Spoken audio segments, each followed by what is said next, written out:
Nick here is a cop for the Clearwater, Florida Police Department. Well, he was a cop for the Clearwater, Florida Police Department. Now he's a jailbird in the Clearwater, Florida Correctional Facility. What was Officer Nick's crime? Sorry, jailbird Nick. While recording this video, Dakota was on the floor by my desk sawing logs. So the sound you hear is not me farting, it's him snoring. What was jailbird Nick's crime? Well, he did something bad to a 32-year-old woman during a jaywalking stop. But there are some serious questions we need to be asking, and we'll ask those right after the intro. Dakota, I just want you to know, I have to re-record when you're down there snoring, buddy. Come on. Give me a break. And we'll ask those right after the intro. I woke up just in time for the intro? I love the intro. Here's the deal. Here's the deal. Here's the deal. Here's the deal. Here's the deal. So here's the deal. Here's the deal. So here's the deal. But here's the deal. Here's the deal. Well, here's the deal. Here's the deal. So here's the deal. And here's the deal. Here's the deal. Here's the deal. Because here's the deal. Here's the deal. Either give me your ID or you go to jail. How about that? Catch me outside. How about that? How about that? How about that? Here's the deal. Welcome back to the Here's the Deal channel.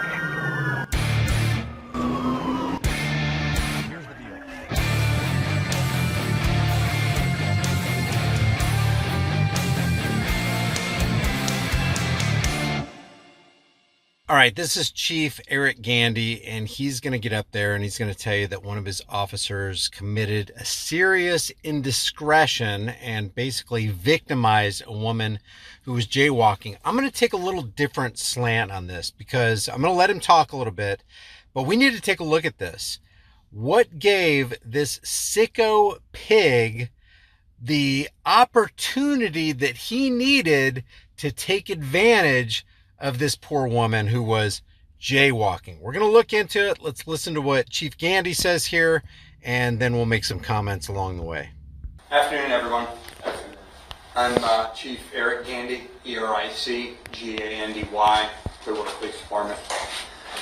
Got the extreme displeasure of calling this media briefing today to discuss the arrest of a Clearwater Police Department officer.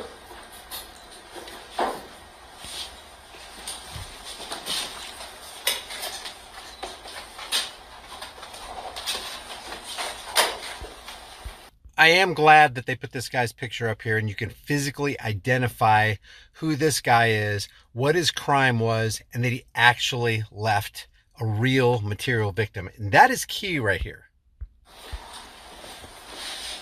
Officer Nicholas Paloma has been with Clearwater Police Department since 2018.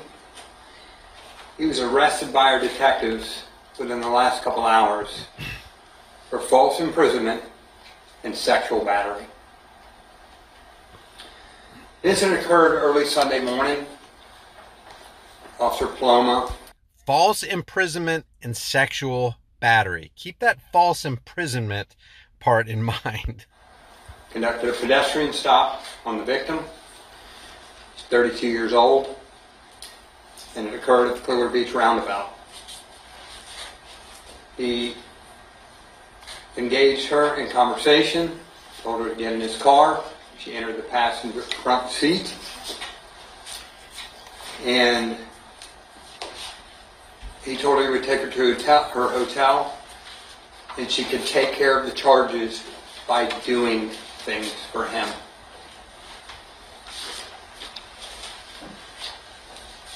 Officer Paloma even made efforts to defeat our ability to track his vehicle.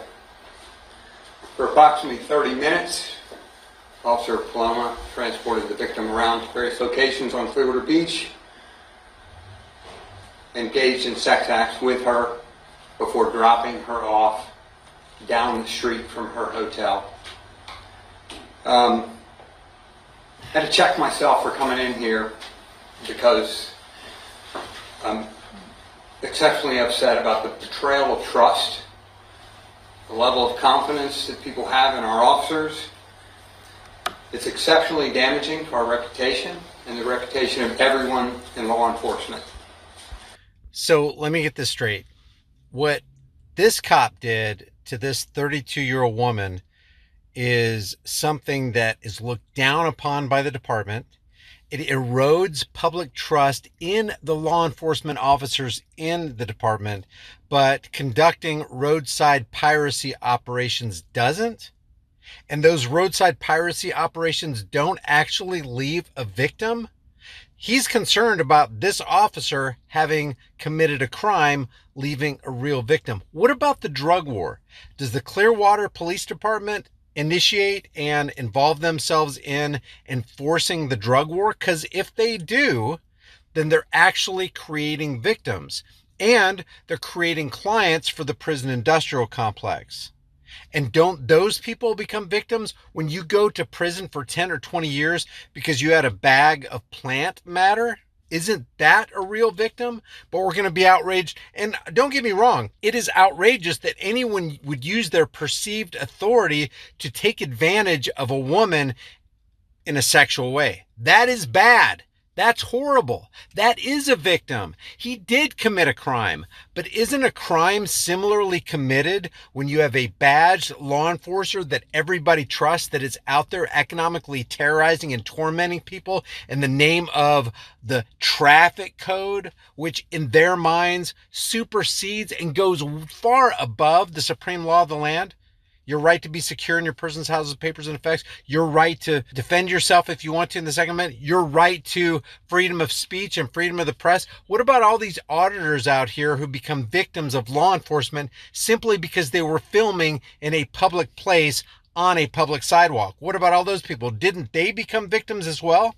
Why don't you put those officers' pictures up there? See, it's completely inconsistent.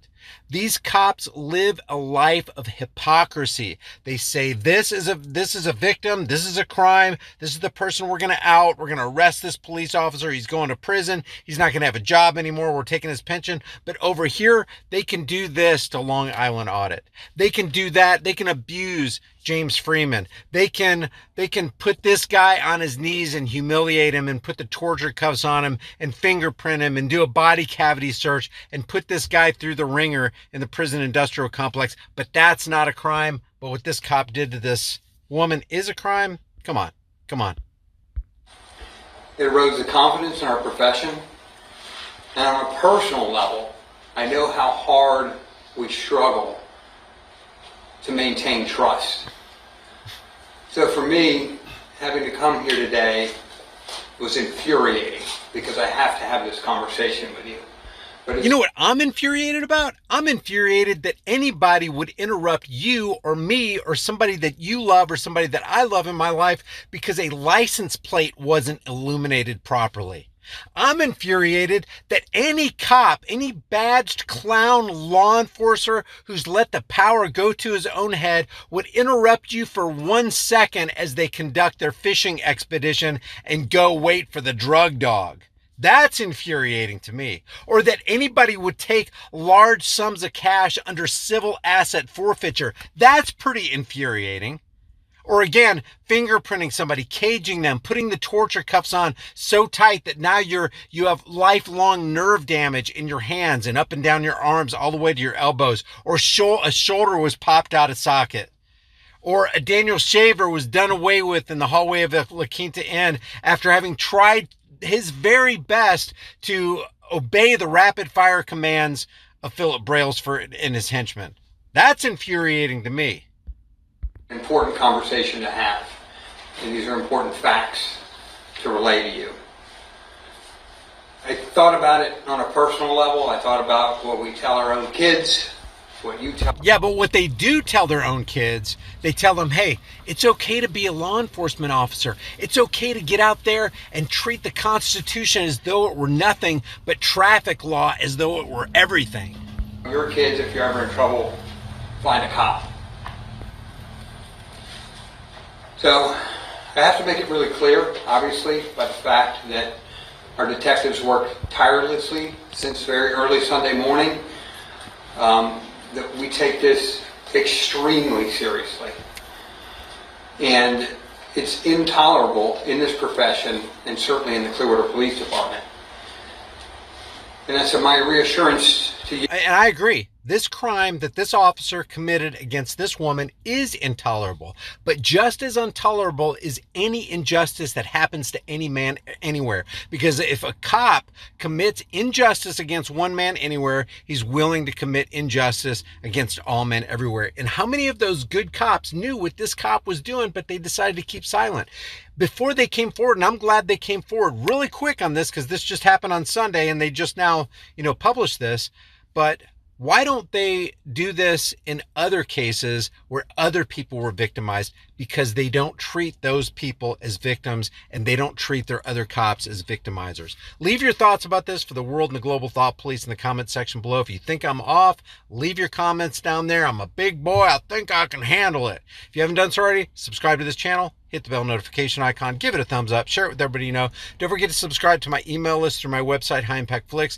If you want to support the channel further, grab a hard-hitting conversation starting shirt from the store, a design from the store. You can put on any item and become a channel member. I will see you guys in the next heavily censored shadow ban video.